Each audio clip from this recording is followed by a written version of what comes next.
isang sikat na Spanish rice dish ang bibida sa ating umaga na may kakaibang twist. Tara na't alamin kung paano lutuin ang flavorful, savory at appetizing na seafood paella dito sa Sarap Pinoy! Ngayong Semana Santa, marami sa atin ang nag-iingat sa pagkain ng karne. Kaya't mas pinipili ang mas magaan at simpleng putahe. Pero hindi ibig sabihin nito, kailangang mawala ang lasa at kasiyahan sa hapagkainan. Kaya isa sa mga putahe na swak sa panahon ng Kwaresma ay ang seafood paella. At para turuan tayo kung paano ito lutuin, ay samahan natin si Chef Murphy Timbang at Chef RJ de la Cruz dito sa Sarap Pinoy.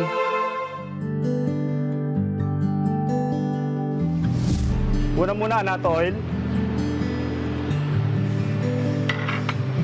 Panggisa, sibuyas. Sotay lang natin.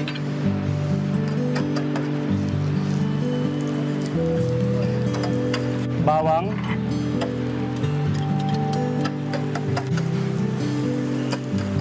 Ang mga ingredients na po, shrimp.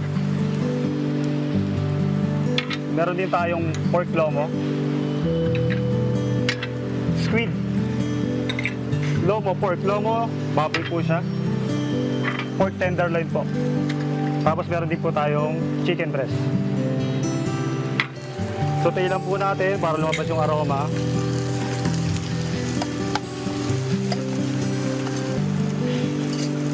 Salt and pepper.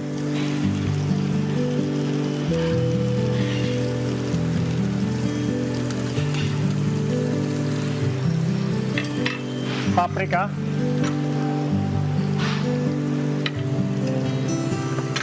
Kailan po lumabot.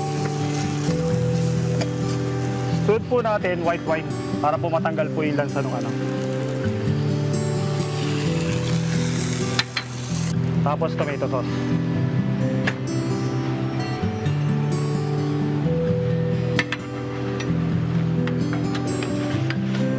Lagay na po natin yung rice natin.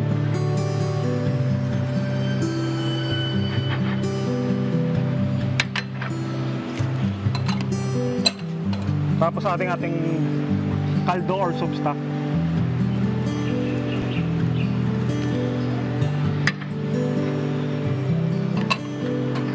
Kaya lang po natin kumulo.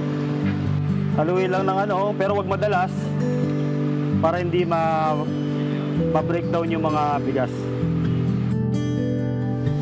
Lalagay po natin ng hipon. Sunod po yung tahong. Then yung halaan po. Then the chorizo po, pork chorizo po. Then the bell pepper po.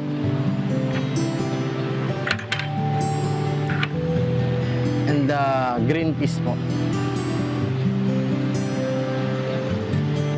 Then, cover po natin siya ng aluminum foil.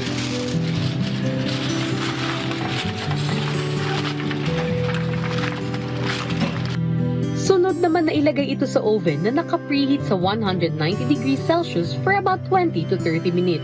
Okay na po, after 30 minutes, luto na ating paella. Lalagyan natin ng garnish ng egg at lemon wedge.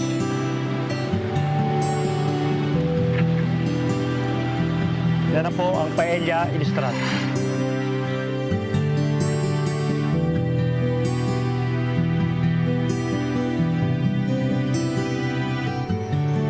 Kaya ngayong Holy Week, subukan ng seafood paella, isang classic dish na suwak sa tradisyon at sa panlasa ng bawat Pilipino. At kung gusto nyo naman balikan ang nakaraan nating episode, maaari nyo yan bisitahin sa aming official social media accounts at Rise and Shine Pilipinas sa Facebook, YouTube at Instagram, habang RS Pilipinas naman sa TikTok at X.